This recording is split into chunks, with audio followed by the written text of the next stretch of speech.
Hi everyone, welcome back to track 4. I hope you had a good lunch. There's no time for siesta. We still have an exciting program this afternoon with very well speakers. So we heard this morning about data labeling. We did hear about smart services. Now we dive a little bit into the fintech world. So we will hear about know your client and anti-money laundering. We have a true expert here on stage. Welcome everyone, Aleksandra Chirkina.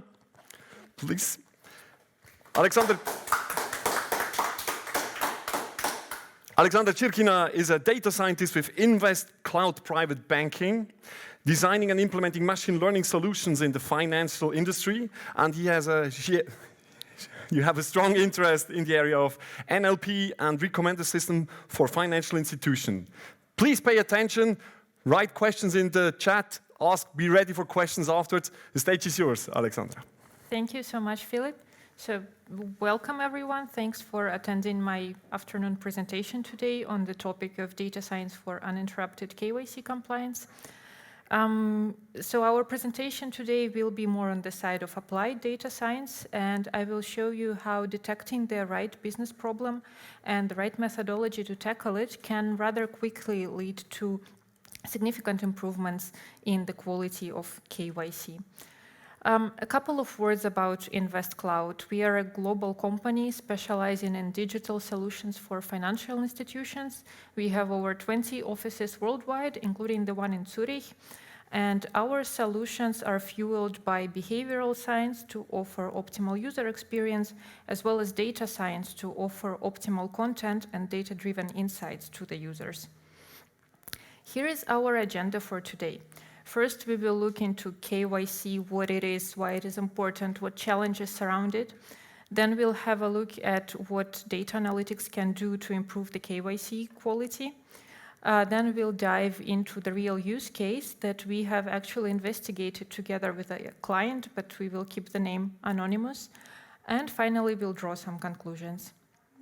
Now, what is KYC? The letters KYC stand for Know Your Client, or sometimes Know Your Customer.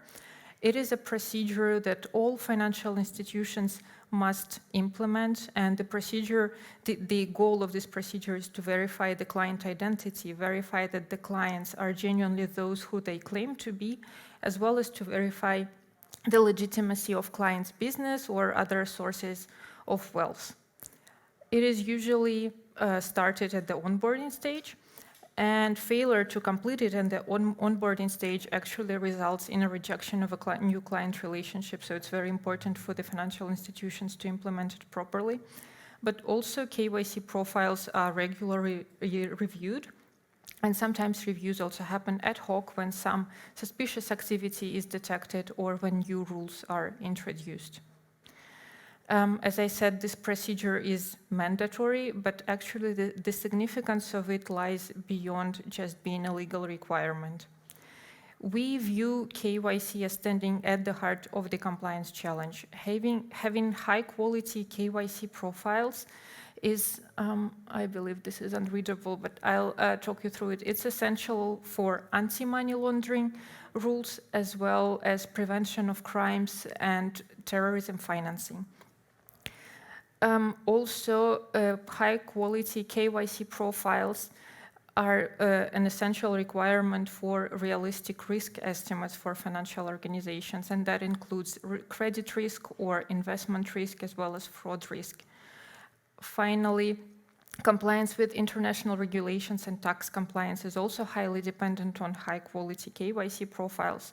And last but not least, KYC can also be viewed as an ethical requirement because it prevents dirty, untaxed money from entering and damaging the economy. Every KYC profile goes through several stages in its life cycle. At the client onboarding stage, substantial amount of information is collected, analyzed, and aggregated about the client. And at this stage, compliance officers usually use some helper programs like smart information aggregators. And though this is just, well, the beginning, even though this task is already very complex, what happens afterwards, after the client relationship is established, the KYC profile undergo regular reviews. and the frequency of these reviews is established based on the initially estimated risk of the client. So the lower the risk, the lower the frequency. Each KYC review is a very labor-intense task, and compliance officers invest a lot of time into reviewing the KYC profiles, comparing them to the transactions, and detecting inconsistencies. So one drawback of this approach with initially established frequency is risk fluidity, because the client who initially was assigned a low-risk profile can suddenly perform high-risk behavior like transactions into sanctioned countries. And as the frequency of the review is low, this behavior can actually continue for years unnoticed until the next review date comes, when it's all uncovered and the organization can face fines and sanctions. Engaging customized data analytics engine can help alleviating these problems, because not only it can help automating this intense manual labor process, it can also be executed more frequently, every night, let's say. And thus, it can help detect such cases much earlier and help avoid fines. And now let's have a look at how exactly the data analytics can be used to solve these problems. So this concept is probably familiar to most of the attendees. Usually 3 levels of data analytics maturity are distinguished. Those are descriptive analytics, predictive, and prescriptive analytics. Descriptive analytics analyzes what has happened in the past and what is going on in the present. It can also help detecting data issues and, most importantly, ask the right questions for the next level of data analytics maturity, which is predictive analytics. At this level, data analytics is designed to answer the questions about what's going on right now, so the missing pieces of information about the present, or about what is going to happen in the future. The most mature data analytics level is prescriptive analytics, and that one supports decision-making based on the data insights, as well as simulations and what-if scenarios. With every level, the required expertise increases, but so does the added value. At this slide, we see an example of data analytics on the descriptive level. So this is an example application, Transactions Monitor. Here we can see this big table. It is a sample of transactions, and on the left we can select an account, see its transactions being filtered in the table. We can see how the volume of transaction changes over time. We can see percentage of in and outgoing transactions, as well as transaction geography on the map. So transaction geography here is actually deduced based on the transaction recipient's bank domicile. We will see in a minute how this information is easily extracted. So usually financial organizations start their journey with such an app, but despite being just starting point, such overview can actually help identify the business problem where the data analytics can be applied. So in our example, if we have a look at one account, we can see that on the map we see Germany and Switzerland as destinations of transactions. But if we take a closer look at the transaction address, here it says Milano, Italy, but the bank domicile is identified as Germany. So why did that happen? It's because the bank of this counterparty actually resides in Germany, and this is what is contained in the SWIFT message, but the actual counterparty is in Italy. So wouldn't it be better that if we analyzed the addresses and extracted this information automatically, because it's the actual address of the counterparty that matters for KYC compliance and for international regulations. We are rather interested where the actual counterparty resides. But for some reason, this information is not extracted automatically. This is the case for, well, many organizations. And yeah, it would be better to extract it. And this is precisely the business problem that we have identified together with the client, how to extract this information. Now, on a side note, such an application, of course, doesn't replace any manual work. It is only a support tool. but it has helped us identify the business problem where we can apply data analytics, and that step in turn could support and replace a huge chunk of manual work, thus making analysis of KYC much more efficient. So as I said, the problem that we have identified, we really need to extract this real counterparty residence, because that would improve our KYC. KYC must always reflect the relevant business geography of the client. But this information is not extracted, and it is actually tricky to extract it, as it is non-structured. So our approach to it was to use natural language processing and precisely fine-tuned named entity recognition model. I will show you in a minute what it means exactly. Couple of words about why exactly Swift codes do not help. So you might have heard about Swift. It is a global provider of financial messages. Overwhelming majority of transactions in the world are performed using Swift. And in the code, there is a location, which, as I said, reflects the location of the bank, but the actual counterparty can reside in a different location, in which case we speak about an offshore relationship. And in our experience, as many as 60% of transactions involve such relationships, so it's really important to analyze the addresses. But in 2018, actually, Swift has introduced stricter rules. Since then, each transaction must be accompanied by an address. Must be accompanied by an address. And this field actually contains the information that we are interested in, so this is the one that we are going to analyze. And location in the address can come in different form. It can be just city name in different languages, or a country name, in all different forms. So our approach to it was to use first pre-trained named entity recognition model. We used the one from Spacy. Many of you might know this package. It is a Python package that supports natural language processing. And the pre-trained model that we used was trained on millions of texts, such as Wikipedia and news articles. And these texts were annotated with named entities, so such as locations. So we are precisely interested in those. But one pitfall with this approach is that addresses actually have quite different structure than just natural text. There are no verbs, subjects, objects. So would it be an obstacle? Let's see. These were the results of our first attempt when we just used out-of-the-box model. And we have actually achieved accuracy of 85%, which is not bad, I would say.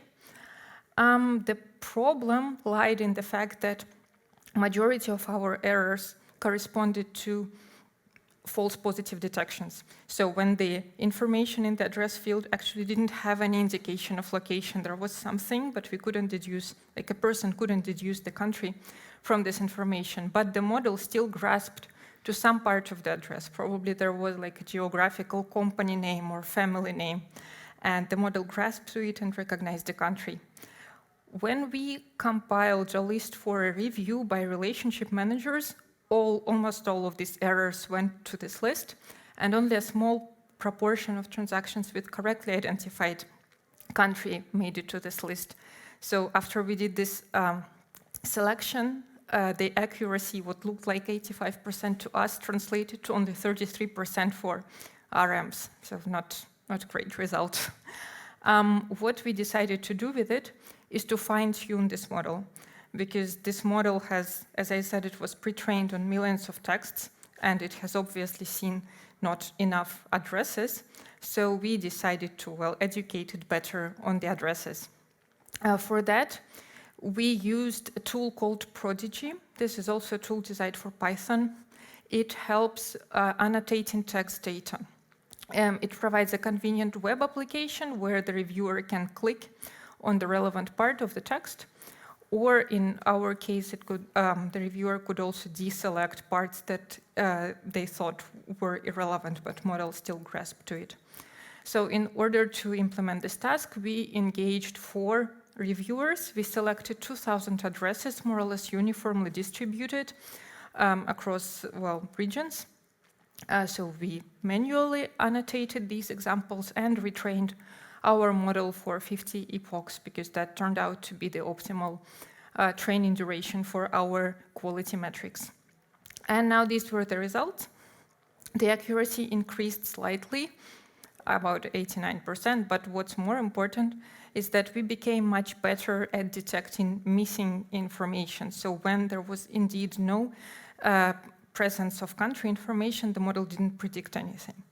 And when we, again, combined the list for review, now the accuracy for RMs looked like 70%, which is twofold increase. So I would say this is a significant improvement.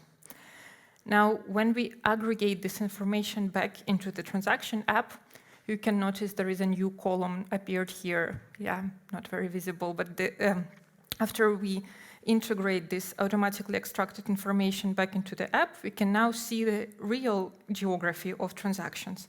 And we can automatically reconcile it with the KYC. For instance, in this example, the country Kazakhstan was not in the KYC profile, and had we not implemented this NLP approach to automatically detect the country, we would never know that transactions are going there. And now this account would be subject for a review.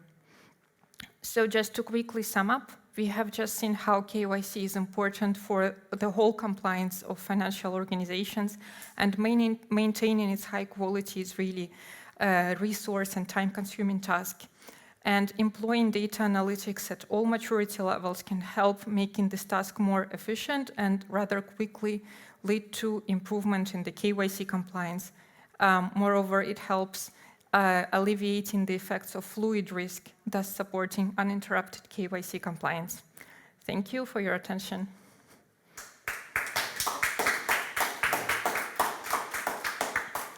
Thank you very much, Aleksandra. I learned a lot about finance and data, and I'm quite surprised with all this, what you can find out.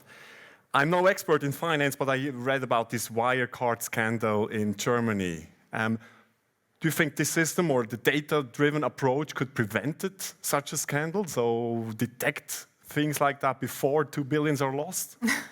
Well, hopefully, I'm hoping that if such a solution is really integrated, well, properly into transaction monitoring, and it can be automatically integrated also in the overview, so in reconciliation process, then just the red flags would appear instantly if something is wrong with the transaction, if it's going into, well, the direction where the organization is not aware of. So I hope, yes, it would help in such cases.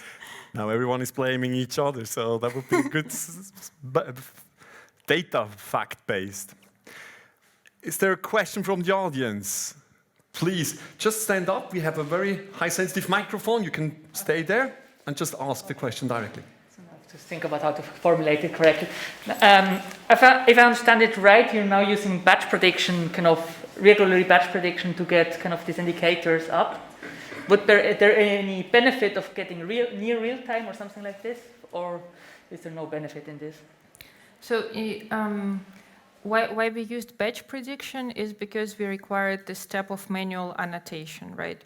So in case of online learning, if this annotation step is also integrated, then for sure there would be benefits. I'm just having doubts whether it's realistic to have this step online, because then it would involve person actually clicking on the location part in the address. But if maybe there is another system that is much better at it. I want to talk about the training, but at the moment you have your model already running. So that of course, yes. When it runs, then of course I think, yeah, it would be of huge help when it is integrated in an online matter. Yeah. Mm-hmm. Time for one last question, please. I'm not understanding why the destination address doesn't necessarily has to be in a KYC profile, because obviously the domicile or taxation or some other aspects are irrelevant in everyday transactions. So why does there have to be a match in a KYC profile in the first place? Yeah, so the case here is that the KYC profile must reflect the business geography of the client. So if they have a business account with the organization must be aware with which countries they are making transactions, because first of all, it's important for having, well, prevention of terrorism financing. Also, they need to keep track of sanctioned countries. So whenever there is a list with sanctioned countries, the organization must also keep an eye on that. I would imagine there are also some tax restrictions in terms of doing business with internationally. So that's why. But this is a common requirement, I believe. Yeah, but it's a general requirement, not a specific one for a particular account. But yeah. No, well, it's very important for business accounts, but also for personal accounts. Yes. Thank you very much. Thank it was you. a great pleasure, very exciting. Thank You should find your name on top of on the bottle. The conference is only possible. I have. So to you, thank you very much. Thank and you. ask.